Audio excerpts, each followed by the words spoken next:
নমস্কার বন্ধুরা, আমার চ্যানেলে আপনাদের সবাইকে স্বাগত জানাই। রোজ রোজ মাছ মাংস না খেয়ে মাঝের মধ্যে স্বাদ বদলাতে এইরকম ডাল দিয়ে ভাত খেতে কিন্তু অসম্ভব ভালো লাগে। আর তার সঙ্গে যদি থাকে পোস্ত দিয়ে আলু ভাজা, তাহলে তো আর কথাই নেই, যেটা খুব সহজেই বানানো যায় আর স্বাদেও হয় দুর্দান্ত। লাঞ্চ হোক কিংবা রাতের ডিনার, সব টাইমেই আমরা এই রেসিপিটি সার্ভ করতে পারি। তাহলে চলুন দেখে নিয়ে আজকের এই সিম্পল রেসিপিটি। প্রথমেই একটা বোলের মধ্যে নিয়ে নিলাম 1 কাপ পরিমাণে মুসুর ডাল। 3-4 বার জল পাল্টে পাল্টে ডালটাকে ভালো করে ধুয়ে নেব।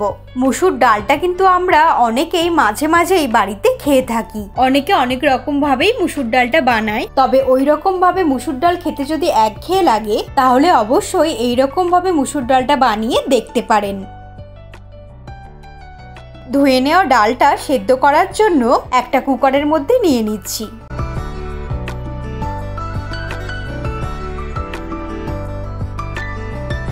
এরপর এর মধ্যে দিয়ে দিচ্ছি একটা ছোট করে কেটে নেওয়া টমেটো। এর সঙ্গে দিয়ে দিচ্ছি 1/2 টিস্পুন লবণ আর দিচ্ছি 1/2 টিস্পুন হলুদের গুঁড়ো। এর সঙ্গে 2 কাপ পরিমাণে জল দিয়ে দেব। 1 কাপ ডালের জন্য প্রায় 2 কাপ পরিমাণে জল অ্যাড করে দিলাম। ডালের সঙ্গে সবকিছুকে মিক্সড করে নিয়ে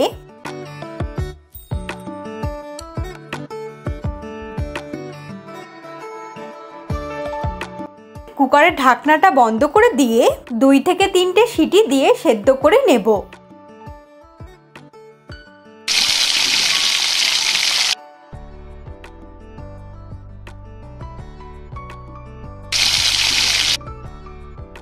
তিনটে সিটি দিয়ে ডালটাকে সেদ্ধ করে নিলাম।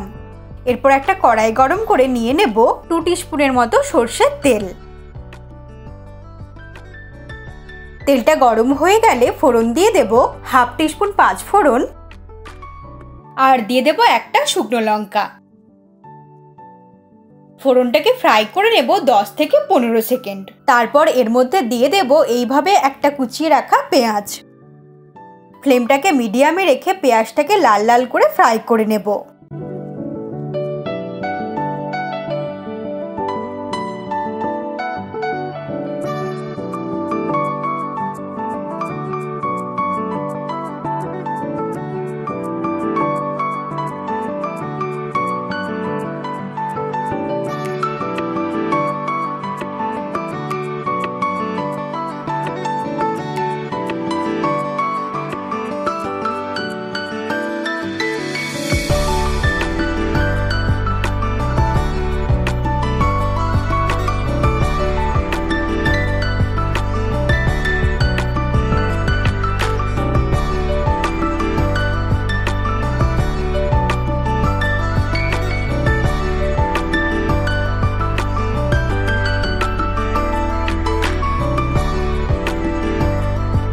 প্রায় 1 মিনিট পেঁয়াজটাকে হালকা লাল করে ফ্রাই করে নিলাম।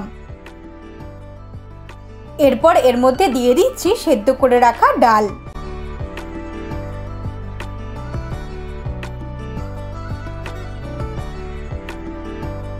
ওই কুকারের মধ্যে আরো 1 কাপ পরিমাণে জল নিয়ে অ্যাড করে দিলাম।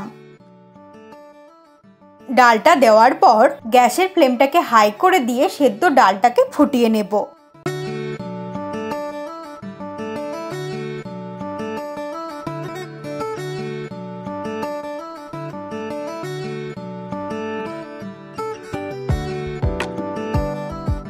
এর মধ্যে দিয়ে দেব আরো 1/2 টিস্পুন লবণ আর দিয়ে দেব 2টো কাঁচা লঙ্কা। লবণটাকে মিক্সড করে নিয়ে আবারও একটু নেড়েচেড়ে নেব।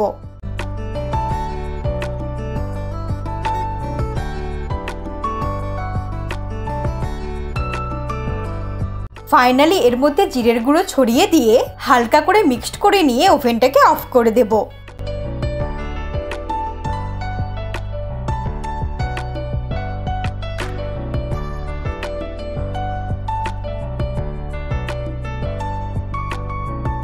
একবার এইভাবে ডাল বানিয়ে দেখবেন, স্বাদ কিন্তু অসাধারণ হয়।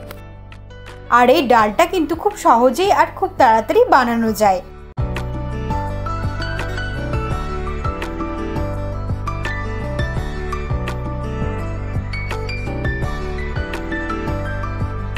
এরপর আমরা আলু ভাজার জন্য 4টে মিডিয়াম সাইজের আলু খোসা ছাড়িয়ে লম্বা লম্বা আর মোটা মোটা করে কেটে নিয়ে ভালো করে জল দিয়ে ধুয়ে জল ঝরিয়ে নিয়েছি।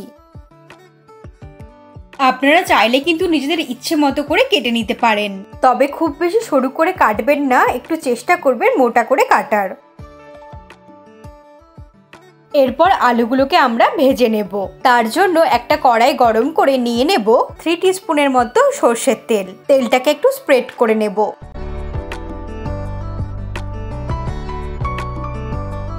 তেল গরম হয়ে গেলে এর মধ্যে দিয়ে দেব একটা শুকনো লঙ্কা।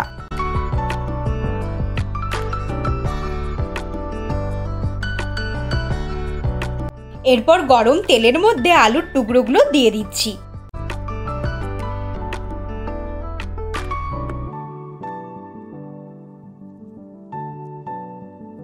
এখন ফ্লেমটাকে হাই করে দিয়ে 3 থেকে 4 মিনিট নাড়াচাড়া করতে করতে আলুটাকে ভেজে নিতে হবে।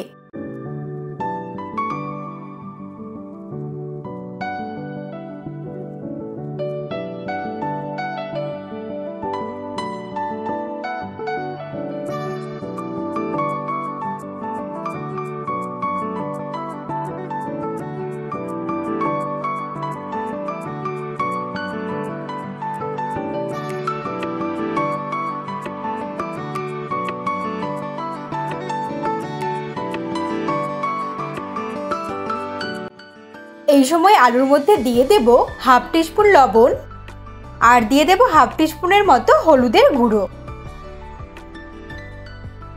লবণ আর হলুদটা আলুর মধ্যে ভালো করে মিক্সড করে নিয়ে আরও 1 থেকে 2 মিনিট নাড়তে নাড়তে রান্না করব।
মিডিয়াম ফ্লেমে আলুটাকে নাড়তে নাড়তে ভাজা ভাজা করে নিয়েছি।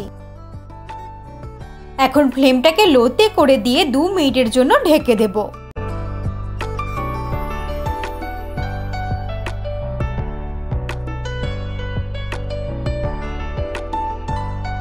2 মিনিট হয়ে গেছে আর আলুটা প্রায় হয়ে এসেছে।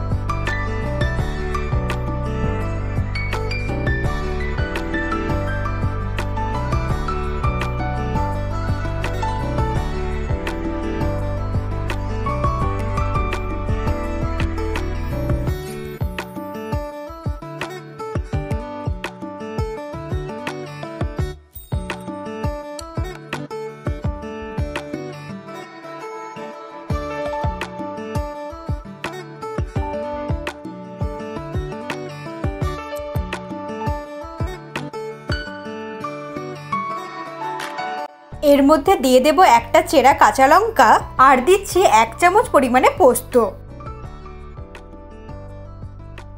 মুগ ডালের সঙ্গে এই ধরনের পোস্ত দিয়ে আলু ভাজা বানালে খেতে কিন্তু অসম্ভব ভালো লাগে। পোস্তটা দেওয়ার পর ফ্লেমটাকে লোতে করে দিয়ে আলুগুলো আবারও 1 থেকে 2 মিনিট ভেজে নিচ্ছি, আর যাতে পোস্তটাও আলুর টুকরোর গায়ে ভালো করে লেগে যায়।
পোস্ত দিয়ে আলু ভাজা কিন্তু একদম তৈরি। আর আমি যে পরিমাণে তেল দিয়েছিলাম সবটাই কিন্তু অ্যাবজর্ব করে নিয়েছে।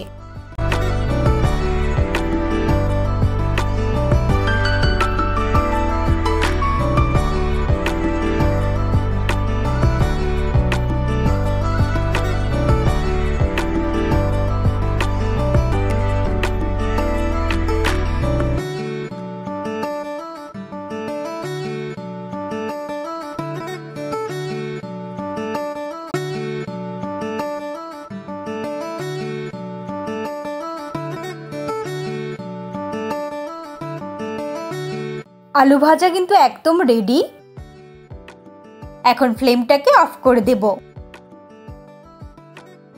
তাহলেই তৈরি হয়ে গেল দারুণ টেস্টি পোস্ত দিয়ে আলু ভাজা। গরম ভাতের সঙ্গে এই আলু ভাজা খেতে খুবই ভালো লাগে।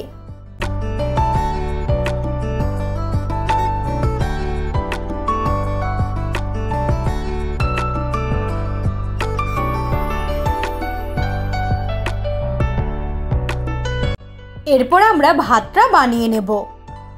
তার জন্য একটা বোলের মধ্যে নিয়ে নেব 1 কাপ পরিমাণে চাল।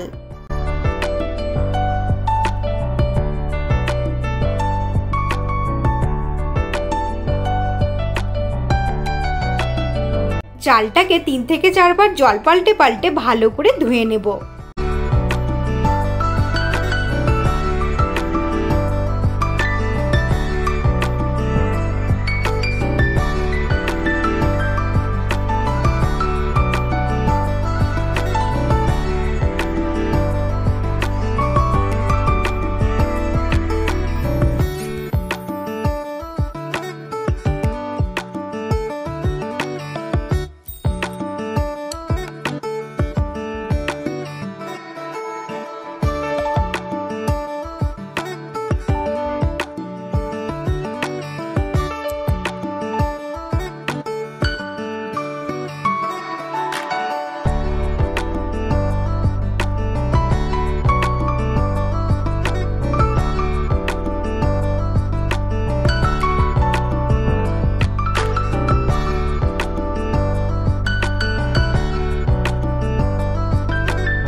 চালটাকে ভালো করে ধুয়ে নিয়ে একটা প্রেসার কুকারের মধ্যে নিয়ে নিলাম। এর মধ্যে দিয়ে দেব 2 কাপ পরিমাণে জল।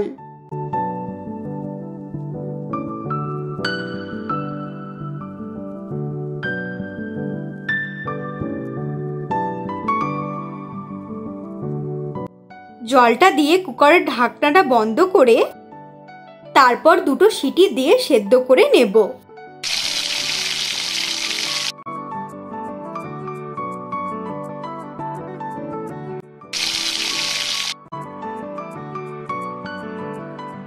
এখন একটা প্লেটের মধ্যে নিয়ে সার্ভ করে নেব।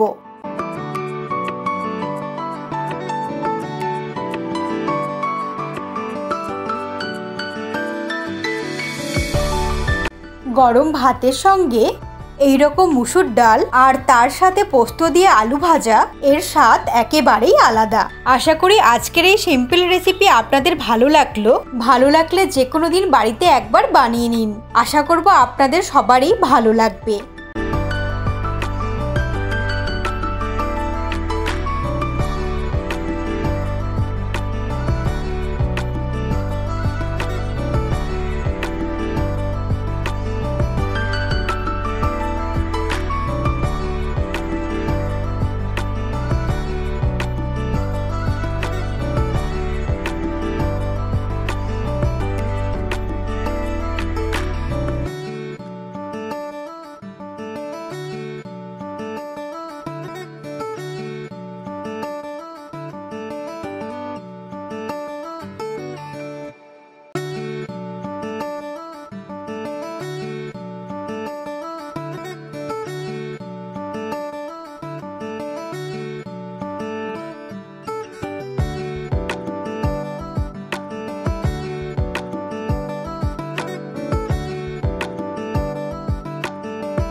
তাহলে বন্ধুরা রেসিপিটা কেমন লাগলো অবশ্যই কমেন্ট করে জানাবেন। ভালো লাগলে একটা লাইক আর শেয়ার করার অনুরোধ রইল। আর এরকমই সহজ সহজ ভিডিও সবার আগে দেখার জন্য আমার চ্যানেলটা সাবস্ক্রাইব করে নিন। ভালো থাকবেন, আমি আবার নতুন রেসিপি নিয়ে খুব তাড়াতাড়ি ফিরে আসবো।